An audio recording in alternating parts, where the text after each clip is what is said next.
Hello and welcome back to another episode of Why So Sidious, a Nerd Podcast. Joining me today are my co-hosts Jeremy Darr and David Cochran. And today we are covering House of the Dragon Season 2 Episode 6, titled Small Folk.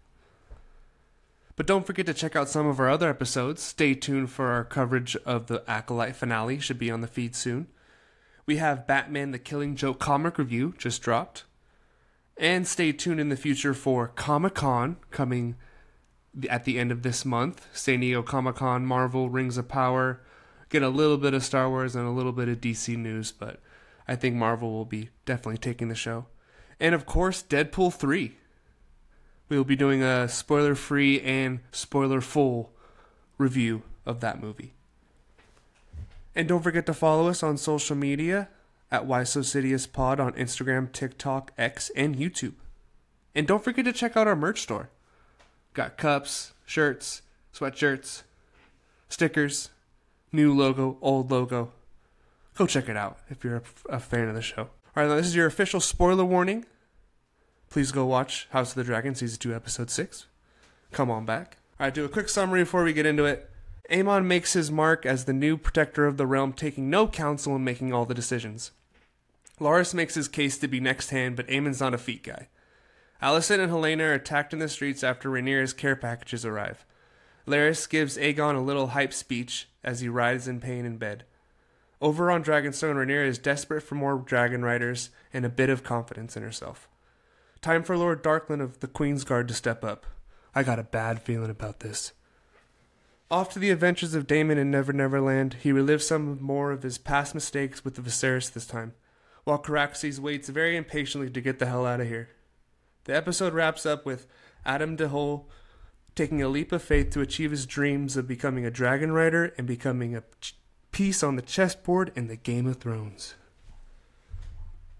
So, I was hoping for a little bit more action or moving the plot forward. I guess we did get a thing at the end with Sea Smoke, of course, but it was slightly fillery like the last one. So what were you guys' kind of quick overall thoughts on the episode, Dave? Yeah, it was underwhelming. Coming off of what I saw on the Next Dawn, it showed, of course, it showed every possible dragon scene in the Next Dawn thing. So I'm thinking, okay, we're getting some dragon stuff coming up, and bit misleading. So yeah, I think it was one of the slower episodes, and it might, it's tough. I didn't mind the slower episode last week coming off of episode 4, but this one did make me think like, all right, we have 2 episodes left now. These next 2 episodes really need to pick up the pace here. So, I'm over the Daemon stuff. I'm over a lot of the stuff we got in this. So it wasn't a bad episode, but next episode better pop off. Yeah, I feel the same. I'm kind of pissed about Daemon's and Aemon's kind of arcs. They were like a couple of my favorites from last season, and no one wants to see Daemon at Harrenhal anymore. He's still in Harrenhal. Aemon is being a huge dick, and seeing him hurt his brother like that. I mean, yeah, I tried to kill him, and he's going to keep trying to kill him, but I was just like, you feel bad for that guy. He's going through it. There was a couple things. I was really excited I thought it was going to be a very unique episode looking for a bunch of different Targaryen lineage people. So that didn't play as big of a role as I thought. We only had that one dude. A little slow. Expected more war this whole season, but we'll see how the next couple episodes go. The penultimate's always a banger in the House of the Dragon or That's true. Game of Thrones universe. It's your favorite word. Yeah, I'm fine with it now, Come to terms. All right, let's go to King's Landing. No. Or around the area. So the Lannisters are at the Golden Tooth. They're ready to march as soon as Vhagar gets there, though. Like, we're going to wait here until then. Like, once Vhagar comes to escort us, then we'll go. But till then, nuh-uh. And Aemon doesn't like that. He's not a dog to be called on when they need him. And he just ignores Alicent once again. She tries to speak up. He just completely ignores it. He wants to make an alliance with the Triarchy to help take out Corlys. And Cole tries to say, maybe having the Triarchy that close to King's Landing, not a good idea. And he's like, I think it's time you go to Harrenhal. Just ignore it. Oh, my God. Before Daemon has more time. So he's just not listening to anyone's advice. And then he relieves Alicent of her duties. So did you guys expect this from Aemon? Like, we thought, okay, he'd be a better king than Aegon, but he is headstrong. He was definitely planning for this. But, holy crap, man. Go for it, JD. I don't know. I didn't expect it at all. He did it out of nowhere, and he did it with such confidence. Like, Yeah. He really sat there, wasn't even looking at her, and just said, "Yep, this is what's happening. You're out of here. Thanks for your service." Super formal. That really annoyed me, and I'm starting to feel for Alicent now, even though I hope she loses. Right. But she's one of the few voices of reason in that council. Well, they all have a little bit of reason, except for the kings in that one usually. But Yeah. it took me by surprise there. Yeah, I didn't see Alicent being removed, but I'm not surprised at how Aemon's acting because I felt like he was, he had a lot of ambition already. He was already planning stuff before the crown. And again, we talked about it last season. He said, when the crown's coming to me, I'll be ready. I'll be sure that I'm able to be found. So he's been waiting for this. So he's kind of going off, just hitting all these things that he's just been planning in his head over the years. But the Alicent thing, it caught me off guard a little bit there. But it was pretty funny. He goes, it was like Office Space, where they're like, "What do you do here?" Like they're interviewing everybody to see who gets fired, and he's like, "What's your position on the small council again?" She's like, I'm an advisor, or I advise Viserys. Who's like, yeah, you did great. That was years ago. Like, what are you doing now? Why are you here? And it's a good point. She shouldn't be there. What position does she hold on the small council right now? So there wasn't really a retort that she could have had. It was like, no, that's true. I just didn't think you'd kick your own mother off like that. But if we do think back, he did not have a good relationship with his mom. But Aemon knows what he's doing, I guess. And like, it is your mom, so no one really, especially if you're a king, you really don't want your mom's buzzing in your ear, even if she is smart. It's your mom. It's a good Mom, point. let me rule my own kingdom. Dude, when they were talking, they kept doing the two different shots, like him straight on, and then it would go to the side with he has the eye patch, and it was kind of like showing like he has these two different sides to him almost. I really like that. Aemon Two-Face. One eye, but two faces. Yeah, right, Two-Face. Yeah. Dude, I love this opening, though. Even back to the armies showing up, the Lannister armies, fully armored. Like, they looked great. Costume design was on point, as always. I don't know what house that was. Lannister. When they pulled up.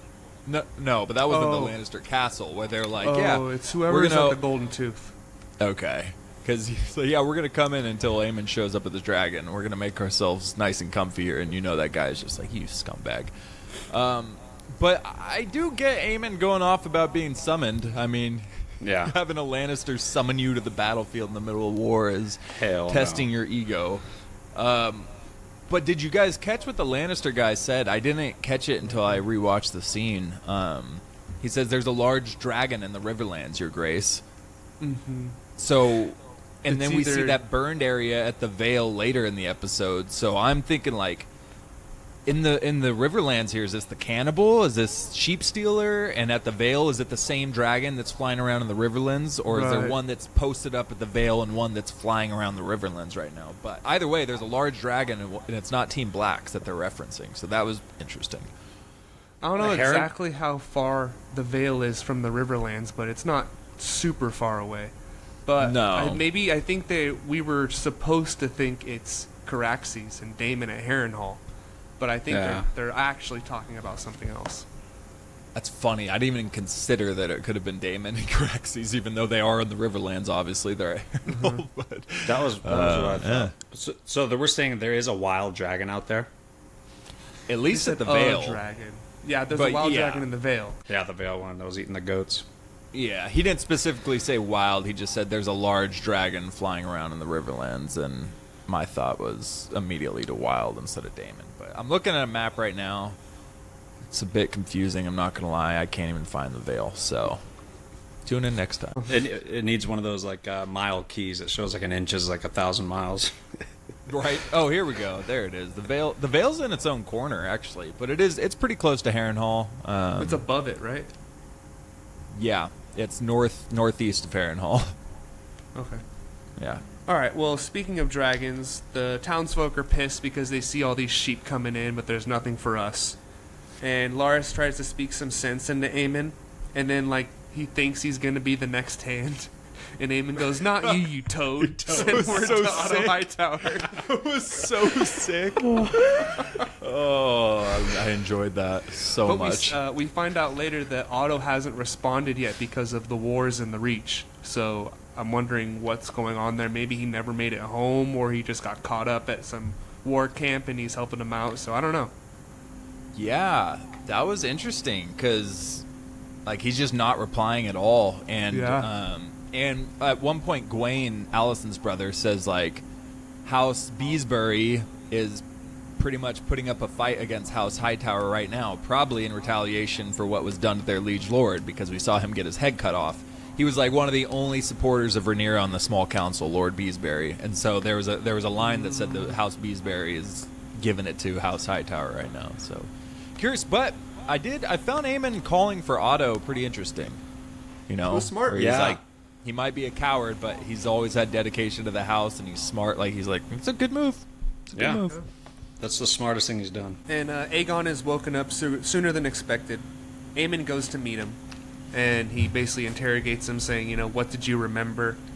Pressing the little ball into his, like, burnt flesh, and, like, presses his hand into it, too. Like, oh, man, he's so evil. I was messed up. Yeah, he's a dick. I was worried that ball had some poison on it or something, because he was pushing it into the wound, and, you know, that'd be a subtle way to finish the deal. Right. It was probably Plan B. Right. Always getting the murders wrong. And we get a mention of Darren Targaryen, Alicent's third son, the youngest, who's 16 years old now, 10 and 6, as he said. Said he is can play the lute and is very good with the sword. He's a lady killer, very good looking, and he's also kind. And he basically says, Not her son. Yeah, like she says, thank you for taking him to ward. Like, he wouldn't have ended up this way if he lived here. And she's like, probably because of me, not because of the people around. Which, love that. Although that's very, very depressing. I got a lot of satisfaction at Alicent realizing, oh, I'm a dog water mother. Like, so my lineage would have been okay if I knew how to be a mom, or if they were raised, you know, in a decent way. But it is cool. Darren's mentioned a good amount in Fire and Blood, exactly like he was described there. Basically, he's a good dude. He's a handsome-looking guy. He's a good fighter, and he's got his own dragon, Tessarion, but he's got a dragon. So I'm wondering if he's going to come into play soon. I'd imagine next season. I would wait till next season to bring him in. Yeah, for sure. What? He plays a big role in the books? I don't know. He's a character. I don't remember. I mean, he's in there. Yeah, I He's don't remember there. what role he played. I just remember his description and him being like an actual good person who wasn't at King's Landing. But he does have a dragon. He's a good fighter, but I don't remember anything past that. And then Alicent and Helena go to pray for the war to come, and they're getting basically booed out of the building after Rhaenyra feeds them. Just chaos outside. Homie chops the other guy's arm off, trying to tell them to put their swords away, but, I mean, they can't. And Aegon's friends who were appointed to the Kingsguard, the little lick spittles that follow him around, got wrecked. They got wrecked. I think one of them died, so they didn't last long. Oh, yeah. He got stabbed like Children of the Corn, taking that dude apart on the ground, just ink, ink, ink. But, so the starving citizens finally get food, and they just drill Alicent in the face with it instead of eating it. Like they've been passing around moldy fruit last episode and stuff. They get fresh food, they just start drilling Alicent in the face. It was a nice fish, too. That was sick. That was a good throw. It's so satisfying seeing that. It's like watching Cersei walk through the people. The people in charge of King's Landing are always getting blasted by the citizens of King's Landing. Yeah, all right. Brave. And I think it's gonna get worse there. But yeah, it was just a sick scene when those people are on the beach, and then you get that shipment of food, and it's a freaking life changer for them. And you got Rhaenyra's little theme song playing, and it was like, all right, that's a sick move there. Yeah, when Good it pans strategy. up and you see all the other ships All the coming other in, ones. you thought it was one at first, like, oh no, Right. there's I a did. bunch. I was like, I mean, that guy's gonna die. Somebody's gonna kill that man for that boat of food, and then, but, no, solid strategy. So real quick, we saw Helena a little earlier before they went to the Sept, and again, anytime Helena comes on screen and she says some random deal, it's always a prophetic, like, foreshadowing. It happened with Melee's breaking out the beast underneath the boards. It happened with he'll have to lose an eye about Aemond.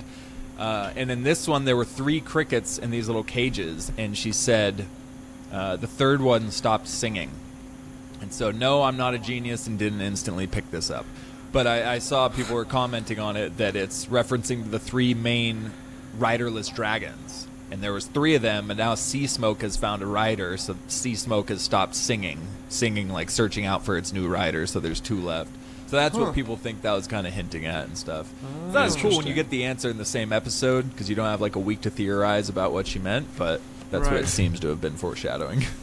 Damn, she's good. She should know Aegon's prophecy. She's something. So Laris and Aegon have a chat after Laris gets denied. He's like, I'm going to go back and see if Aegon still likes me. But he has some bars. He basically says, you've already written yourself in legend. You survived Dragonfire, which is a pretty cool feat. Yeah. But you will never run again. Your mind is all that remains to you. They will stare or turn away. They will underestimate you, but this will be your advantage.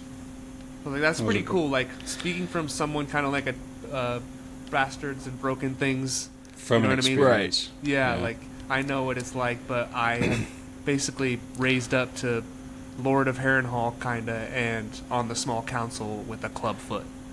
Right. It was the first time to me it was like, is he actually being genuine here? Is he not working? I mean, he is working Aegon because he needs him back. He just realized, can't work Aemond. I need Aegon back.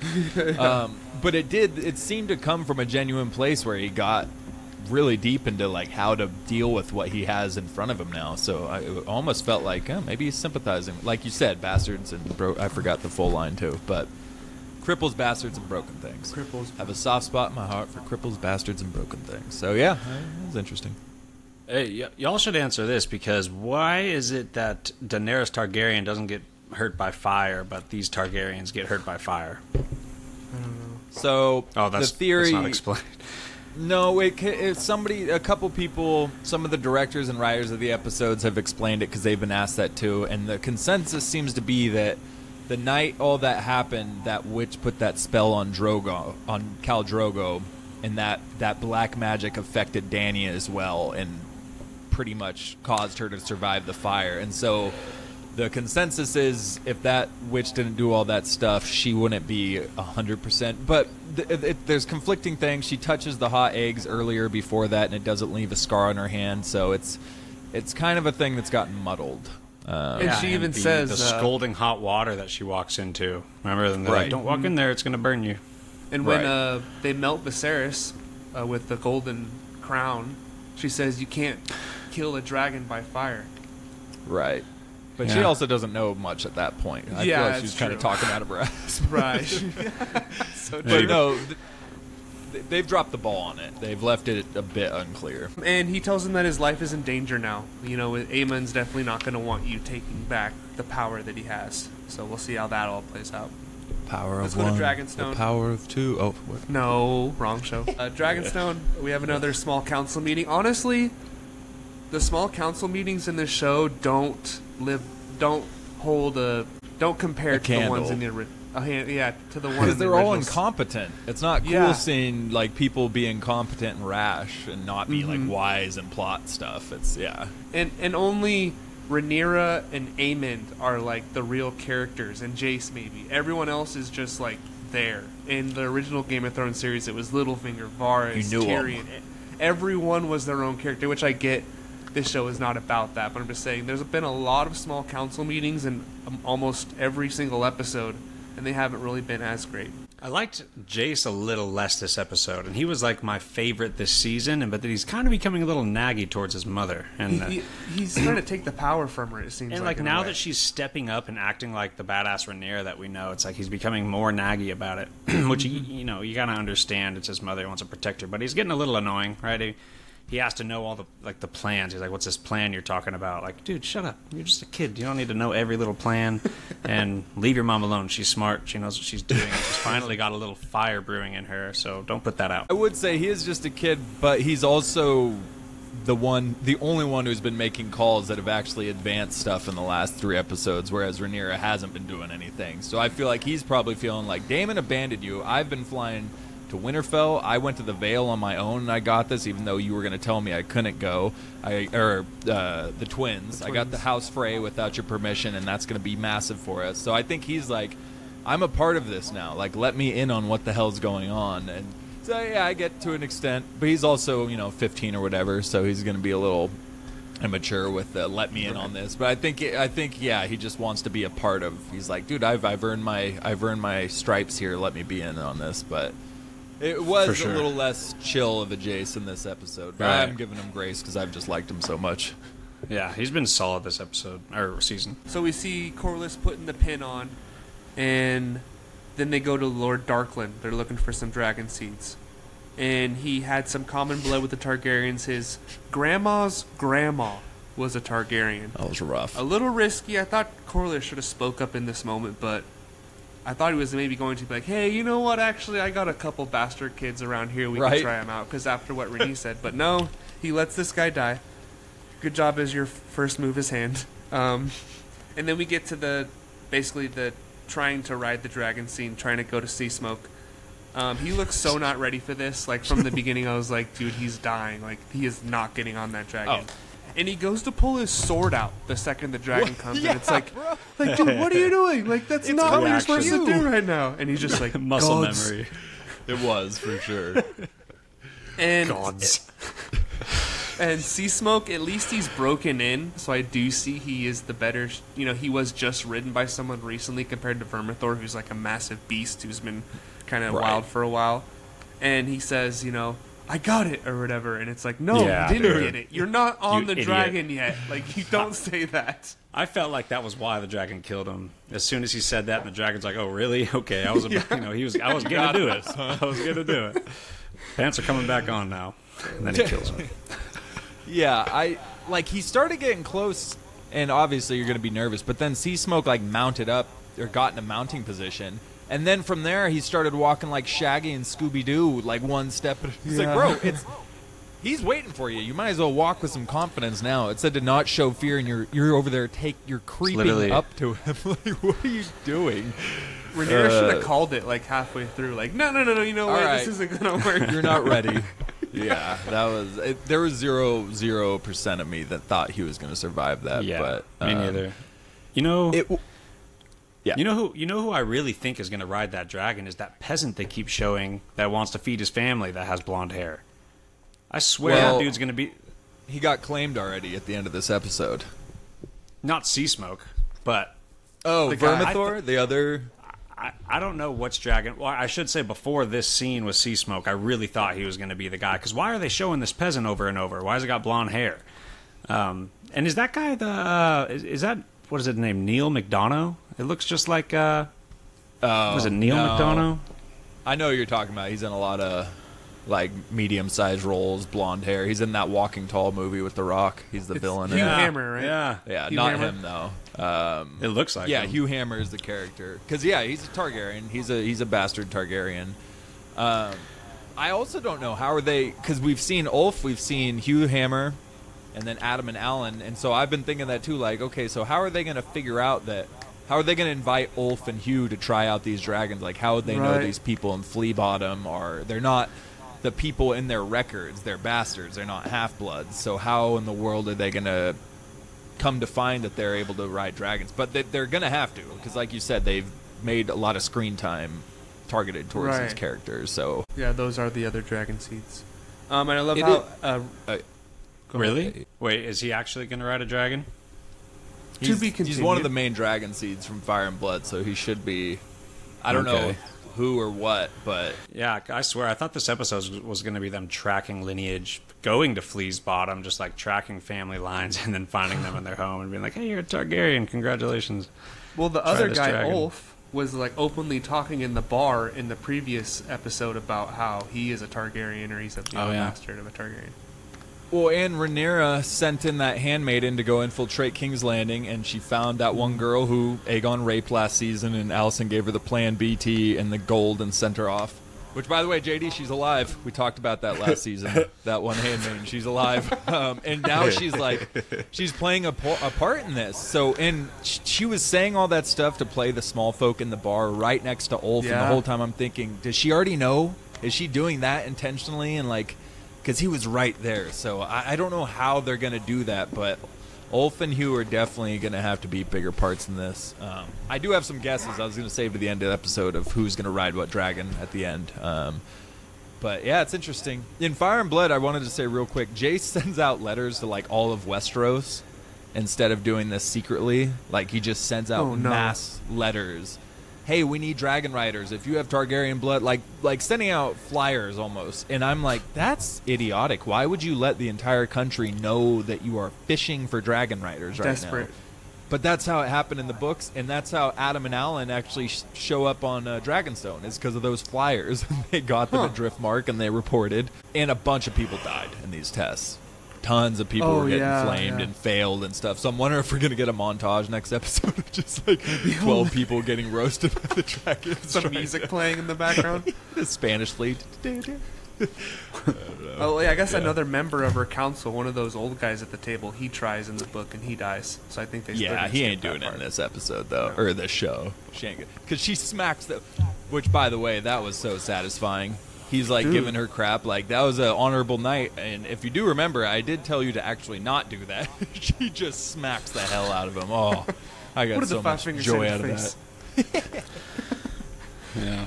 And she says, right after that, she says, "Why would an ancient Valyrian beast suffer a Darkland to ride it?" Yeah, I was like, any line, like, there's no way that was gonna work.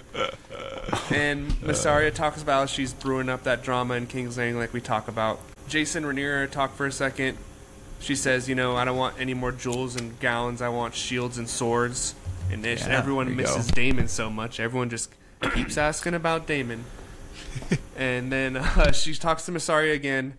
She basically says, I don't think I can win this war. Like, even my own son is questioning me now, not just the council.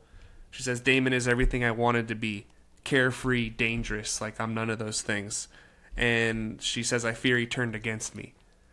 Then we get a little baby scene after Mysaria talks about her dark past. So, how'd you feel about Rhaenyra's need for Daemon? Oh, I was just gonna say I never get when they do this. And Game of Thrones even points it out during the earlier seasons with Tyrion and Shay having a conversation. But shows always do this where it like shows a character being vulnerable about how they were like raped or were impregnated and sexually assaulted. And then they end the scene with them getting intimate and like having sex, and it's like I don't think that's the mood you'd be in if you just were vulnerable about how you were raped. And that's what in Tyrion when he's telling the story about how he thought he saved a girl and hooked up with her and because she was being raped, and Shay was like, "You're an idiot. You should have known. No girl is going to want to hook up with you after she just escaped being raped." And it just always pops up in shows where it seemed forced. It seemed forced, and I guess it was Emma D'Arcy's idea to put that into the episode, and they said okay, which is kind of weird too, but it made sense more for Rhaenyra, I'd say, because she is kind of lost without Daemon too, and in need of some physical affection, some physical touch, Yeah. I'm just not looking forward to a little side romance. I think it's just going to take away. We only have 2 episodes left. That seems like a story thread that doesn't need to exist. I don't think they're going to go too deep into it, though. I think it'll just be kind of like they kissed one time and They can't go too deep into it because there's no penetration. It's just scissoring, so... Oh my God. Obviously, Caleb. Okay, let's head over to Harrenhal. No, just kidding. They still have fingers. We could stay there. Harrenhal. Mark this as an explicit episode. Yeah, seriously. So we have Viserys on the throne. Paddy's back. It was cool to see him back from season 1. And Daemon is reliving the heir for the day. And you can tell Daemon just wants to embrace him at first. Like, I can tell he kind of misses his brother. He think he's starting to realize some of the shitty things he did. And he's almost at his breaking point here. And when she's talking to Alice, she says, when someone doesn't please you, you run. And then she mentions Viserys, too, about his brother. So it's like, how do you know about his brother and everything else? Like, she is definitely the one behind this. She is the one that is giving him all these visions, I'd say. She did it with his mom, too. After that weird thing she said, it's a bummer you never knew your mother, right? It's like, okay. God. So that's, which don't even want to revisit that. But, I don't know what she's up to. And I can't tell if she's trying to use Daemon as a weapon or if she's actually, like, trying to help him break through this mental barrier that he's fighting. I still can't tell. But, my God, I don't care anymore. It's so frustrating. I've never seen a character drop off like this before.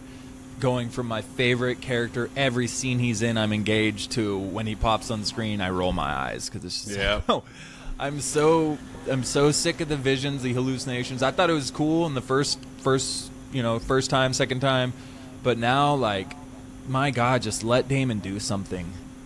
It's exhausting. He was established as the badass of the Team Black. Team Black. And now you're at war, and he's in Harrenhal tripping out on shrooms all season. Dude, it's like, this is when you bring Damon out, man. He should be fighting, killing. And what is he doing at Harrenhal? How is he gathering an army when he's just there with the old dude and his couple little followers? I think it's just a victim of House or Fire and Blood being transformed into a TV show, where there's, only a paragraph or a page describing an episode. So they're like, damn, what can Damon do for 4 episodes while we set up all this other stuff? You know what I mean? It wasn't a. I wish it would have been 1 episode. They could have gotten this all out in 1 episode, but it's gone on for too long. Yeah, it's just, and I will say, at least the last vision we saw was when, like you said, Viserys was mourning, and he actually comforted him finally. He said, I ignored you in my life. I'm here for you now, brother, blah, blah, blah. So it's like, okay, maybe he got through. Maybe he won't have another vision again. And Alice did tell him, she's like, stay here, don't do nothing. In 3 days, the winds will turn. And then we learned that she straight up killed Grover Tully, essentially. And now, which that is, so Damon was waiting on that. He couldn't get the kid to pledge his army because the old dude was still alive, and he said, how about you go kill him? I need your armies now. So now it seems that he will get the Tully army, which maybe that will help bring in House Bracken back. He's got House Blackwood. But God, I think this is the 4th episode he's been at Harrenhal. It's like, it's tiring, bro. So he better not be doing the same stuff next episode. Yeah, it looked like he was about to leave at the end, I think. I think he's about to go collect the army. Right. Go meet the Tullys. But he does see Viserys and his dead wife, and he finally gets that hug in and says, I'm sorry, you needed me. So I'm hoping that he comes out the other side a better man. And I feel like there was some growth here with Viserys. Like, that was the one person that could really get it out of him to make him stop being so stubborn and stuck in his ways. We'll see, though. He's got to leave. Caraxes is so... when him and Alice were talking outside, you could hear Caraxes in the background, like, screeching, like, come on, let's fucking go. Like, I'm so bored. She's Damon with a leash. You were walking over to me. I know you were coming to get me. All right, let's wrap it up with a little bit of the Vale and Driftmark. So Corlys picks Alan as his first mate. Pretty cool for him. He's kind of doing what Rhaenys told him to do. We get a quick scene with Ulf too in that handmaiden like you talked about. The Vale that dragon in the Vale went ham on some livestock just like Drogon did back in the day, got Dany in trouble. And we find out that Rhaena has been accepted to Pentos with Rhaenyra's kids and the dragon eggs. So this large wild dragon. David, you have any more on that? So my guess is it's Sheep Stealer. We've talked about wild dragons that have been in the area or that are still out there in Westeros, and one of the main ones is Sheep Stealer. And you show a bunch of burnt sheep, and you kind of assume, well, that might be Sheep Stealer. And I don't remember. I think in Fire and Blood they did make mention of Sheep Stealer being around the Vale. I'm hoping right. Cannibal is one of them, but yeah, I think this one is Sheep Stealer. But so I think Rhaena's gonna tame her, which is not how it happens in Fire and Blood. There's a different character named Nettle, Nettles or something, that I guess they've been given Rhaena's storyline, taking it from Nettles from the book. I don't remember it Nettles, but that's what people have been saying. But so I think Rhaena might actually, which I don't know how that works because she's got to take care of the kids, but I think she's gonna try to at least tame Sheep Stealer here. They're good in Pentos. Don't worry, they'll take care of them over there. Yeah, send them off. And how many times are they going to say alas this episode? Did you guys notice that? People kept saying alas, and I feel like that didn't happen in previous episodes. It was probably 4 times. I think Rhaenyra said it once, too. I don't know if you guys noticed. I feel like that's common Game of Thrones vernacular. Alas, I don't know. I didn't notice it. It's more piratey to me. Piratey? Shiver me timbers, alas, maybe. Well, they do have salt and sea in them. That's true. Yeah, no, I don't know. So Alan stays bald, so they don't. He must have silver hair, so he keeps his head bald. So you could see it. Yeah, I thought it was like he was shaving off silver hair. First, okay, so that's kind of cool. And his brother Adam is like, why won't Corlys claim us? And he's like, he'd rather see High Tide claimed by the sea before he call us his sons. It's like, damn, like he has a little animosity towards him for being shunned this whole time. And the episode wraps up with Sea Smoke going crazy in the sky, flying down. Adam's running away at first, scared for his life, thinks he's about to die. And I guess the whole fear thing doesn't totally work because he looked pretty scared. But I think just because he does have that way more Targaryen blood than Mr. Darkland. Right. So Sea Smoke Sea Smoke is caught with the rider, and Rhaenyra takes off to go see for herself. Like, her and Syrax need some action too. Yeah. Well, and it's her late husband's dragon, and she's, they've already had enough dragons get stolen out from under them with Vhagar. So I'd be like, what the hell? But yeah, that dragon was basically like, you just try to give me a Darkland. Like, I'm gonna go pick my own. I don't trust what the hell you guys are trying to give me riders. I'm gonna go. You look like Laenar. Hey, get your ass back here. Yeah. Like, I'm not gonna take any of those pasty dudes back in Westeros. Get your ass over here. Freaking picks him up, makes him be his rider. That was funny. So. Yeah, we got Adam as a dragon rider, and that leaves me to guess that Alan is going to get Vermithor. I think Alan's going to end up coming to Dragonstone. I think Corlys is going to summon him after that knight got murdered. He's going to be like, look, okay, I have a bastard. Rhaenys said that I could expose him, and I think he's going to end up getting Vermithor. That's my guess for Vermithor is going to be Al. He's a big dude. He looks like he handle a crazy dragon. Mm-hmm. Dude, Team Black's going to be stacked. Sea Smoke and Vermithor back on the team with an injured Vhagar and a down Sunfire. Like, what does Team Green have? Helena's dragon. Dreamfire. Helena's not going to fight in a battle though. Like, I don't see her going out and fighting.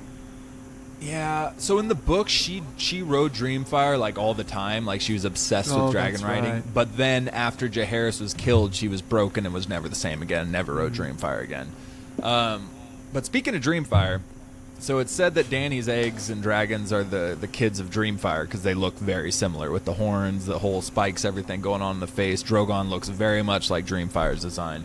But so does Sea Smoke. And I think Sea Smoke is actually... I think Sea Smoke's their brothers. So Dreamfire is like one of the oldest dragons living right now. I think she's like... other than Vhagar, she's the oldest dragon. Yeah, so I think Sea Smoke's pretty young too. And... has just grown. I think Sea Smoke grew up with Laenar. I think that's the only rider it's ever had. And so Sea Smoke's pretty young and has just gotten big because it hasn't been in the dragon pit. It's been flying around and doing its own thing. But I just noticed like Sea Smoke looks very, very much like Drogon. So it's like, they're all in the same family there. I like it. That. Genealogy and dragons, I'm here for it. Do you have any lasting thoughts? Are we good here? Ready to wrap it up? I did like the scene when, after Rhaenyra slapped that dude and said, I think you forgot, or I think I forgot to make sure you fear me or something. But the scene after when she picks up the sword. Yeah. Like, you could tell she really wants to go to battle, and maybe it's not even just on the back of a dragon.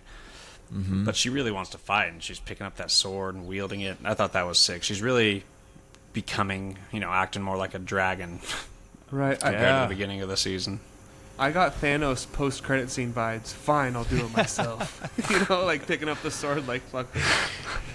I mean, she was looking at the books with Visenya, who was her hero. Visenya has always been her hero, and she was looking at these books with images of her holding a sword, and even Mysaria was like, hey, that look fits you. And we saw her kind of be a savage in Season 1, so... What's up? Well, Visenya rode Vhagar and was also a fucking warrior at the same time, could also... Dark Sister, Daemon's sword... is Visenya's. Yeah. So there's a lot of emotional ties there. Because they're all banging their brothers and sisters. You know what? It happens. It happens. All right. Well, thank you guys for joining us today on this episode. We have 2 more left, and then we're done. Our another crazy show fandom event is over. The Blitz season is over. Yeah. Till the end of the year. Or we got Agatha, Covenant of Chaos. Don't you dare say Agatha before Rings of Power, bro. What the hell was that? It was a joke. It was. And it got you. But hey, if you've made it all the way to the end of the episode, why don't you give it a 5-star review on Apple or Spotify? It really helps the podcast out. You're here now. I mean, you must like it. Or if you don't, you know what? Leave a lower star review and tell us why.